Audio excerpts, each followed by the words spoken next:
নমস্কাৰ সকলোকে পুনৰ স্বাগতম জনাইছোঁ আমাৰ অন্য এটা জব ইনফৰ্মেটিভ ভিডিঅ'লৈ।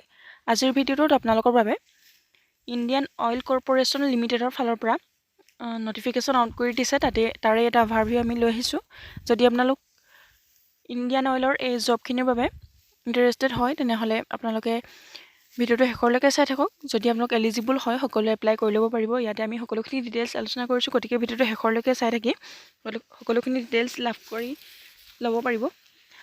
আৰু যদি আমাৰ চেনেলটোৰ প্ৰথমবাৰৰ বাবে ভিজিট কৰিছে তেনেহ'লে চেনেলটো ছাবস্ক্ৰাইব কৰি কাষতে থকা বেল আইকনটো প্ৰেছ কৰি ৰাখিব এনেধৰণৰ জব ইনফৰ্মেটিভ ভিডিঅ'সমূহৰ নটিফিকেশ্যন প্ৰতিদিনে লাভ কৰিবলৈ। তেনেহ'লে আহক দেৰি নকৰি আমি ইণ্ডিয়ান অইল কৰ্পোৰেশ্যন লিমিটেডৰ ফালৰ পৰা অহা জবখিনিৰ বিষয়ে সকলোখিনি ডিটেইলছ জানি লওঁ। ইয়াৰে লাষ্ট ডেট আপোনালোকৰ 9 জানুৱাৰী 2026 দিয়া হৈছে। আপোনালোকে জানুৱাৰী 9 তাৰিখলৈকে 2026 চনৰ এপ্লাই কৰি থাকিব পাৰিব। বহুখিনি সময় আপোনালোকৰ ইয়াতে আছে। যোনসকল ইণ্টাৰেষ্টেড আৰু এলিজিবল হয় সকলোৱে এপ্লাই কৰি ল'ব পাৰিব। ইয়াতে 509টা টোটেল পোষ্ট মুকলি হৈছে। টেকনিকেল এণ্ড নন টেকনিকেল সকলোখিনি পদ আপোনালোকে ইয়াতে দেখিবলৈ পাব। কোনসকলৰ বাবে আপোনালোক এলিজিবল হয় তাতে আপোনালোকে এপ্লাই কৰি ল'ব পাৰিব। নেম অফ পোষ্ট হৈছে technician graduate and trade apprentice technical and non technical. Total post হৈছে 509টা, মানে 509টা পদ ইয়াতে মুকলি হৈছে। আৰু অসমৰ বাবে পোষ্ট আছে 95টা। আপোনালোকে অসমৰ সকলে ইয়াতে এপ্লাই কৰিব পাৰিব আৰু তেওঁলোকৰ বাবে 95টা পদ মুকলি আছে।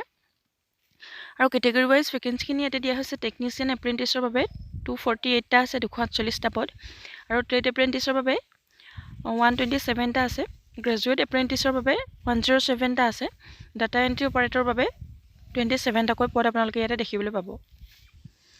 আৰু আপোনালোকে এপ্ৰেণ্টিছশ্বিপৰ বাবে ট্ৰেইনিং আপোনালোকৰ ইয়াতে 12 মান্থ আপোনালোকে ট্ৰেইনিং ল'ব লাগিব। আৰু এলিজিবিলিটিৰ ক্ষেত্ৰত ক'বলৈ গ'লে আপোনালোকৰ এজ লিমিট ইয়াতে 18ৰ পৰা 24 বছৰৰ কেণ্ডিডেটসকলে এপ্লাই কৰিব পাৰিব। আৰু আপোনালোকে ইয়াতে এজ ৰিলেক্সেশ্যনো লাভ কৰিব পাৰিব।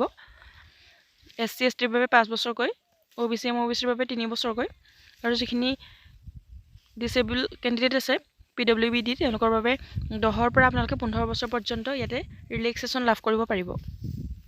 আৰু এডুকেশ্যনেল কোৱালিফিকেশ্যনৰ কথা ইয়াতে বিভিন্ন ধৰণৰ পদৰ বাবে বিভিন্ন ধৰণৰ কোৱালিফিকেশ্যন দিয়া হৈছে। আপোনালোকে মিনিমাম 12 পাছ কৰিলেও ইয়াতে এপ্লাই কৰিব পাৰিব। কোনটো পদৰ বাবে কেনেধৰণৰ কোৱালিফিকেশ্যন লাগিব সকলোখিনি আপোনালোকে এই ৱেবছাইটটোত আহি চেক কৰি ল'ব পাৰিব। যোনটো পদৰ বাবে আপোনালোক ইণ্টাৰেষ্টেড হয়, এলিজিবল হয়, সেইটো পদৰ বাবে আপোনালোকে এপ্লাই কৰি ল'ব পাৰিব। ইয়াতে সকলোখিনি ডিটেইলছ ভালদৰে দিয়া হৈছে। মই ডেছক্ৰিপশ্যন বক্সত আপোনালোকৰ এডভাৰটাইজমেণ্টৰ লিংকটো দি দিম। তাতে গৈ আপোনালোকৰ এডুকেশ্যন কোৱালিফিকেশ্যনখিনি কোনটো পদৰ বাবে আপোনালোক এলিজিবল হয় তাক নিজে চেক কৰি চাব পাৰিব। আৰু হাউ টু এপ্লাই ক্ষেত্ৰত ক'বলৈ গ'লে আপোনালোকে যিহেতু অনলাইন মাধ্যমেৰে এপ্লাই কৰিব লাগিব, সেইবাবে আপোনালোকে ইয়াৰ অফিচিয়েল ৱেবছাইটত গৈ সকলোৱে এপ্লাই কৰি ল'ব পাৰিব। সকলোখিনি ডিটেইলছ ভালদৰে জানি লোৱাৰ পাছত আপোনালোকে অফিচিয়েল ৱেবছাইটত গৈ তাতে আপোনালোকে সকলোখিনি ডিটেইলছ লাভ কৰিব। তাতে আপোনালোকে এপ্লাই কৰি ল'ব পাৰিব। আৰু ইম্পৰ্টেণ্ট ডেটছৰ কথা ইয়াত কোৱা হৈছে। ষ্টাৰ্টিং ডেট হৈছে 10 ডিচেম্বৰ 2025। আপোনালোকে 10 ডিচেম্বৰৰ পৰা ইয়াতে অনলাইন এপ্লিকেশ্যন ফৰ্ম ষ্টাৰ্ট হৈ গৈছে। আৰু 9 জানুৱাৰী 2026 আপোনালোকে ইয়াতে এপ্লাই কৰি থাকিব পাৰিব। যদি ইণ্টাৰেষ্টেড আৰু এলিজিবল হয় 9 জানুৱাৰীৰ আগত আপোনালোকে এপ্লাই কৰি ল'ব পাৰিব।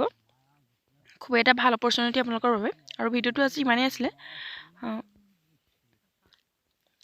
ভিডিঅ' যদি শেষলৈকে চাই আছে তেনেহ'লে ভিডিঅ'টো এটা লাইক কৰিবলৈ নাপাহৰিব। আৰু চেনেলটোলৈ যদি প্ৰথমবাৰৰ বাবে আহিছে তেনেহ'লে চেনেলটো ছাবস্ক্ৰাইব কৰি ৰাখিব এনেধৰণৰ জব ইনফৰ্মেটিভ ভিডিঅ'সমূহৰ নটিফিকেশ্যন প্ৰতিদিনে লাভ কৰিবলৈ।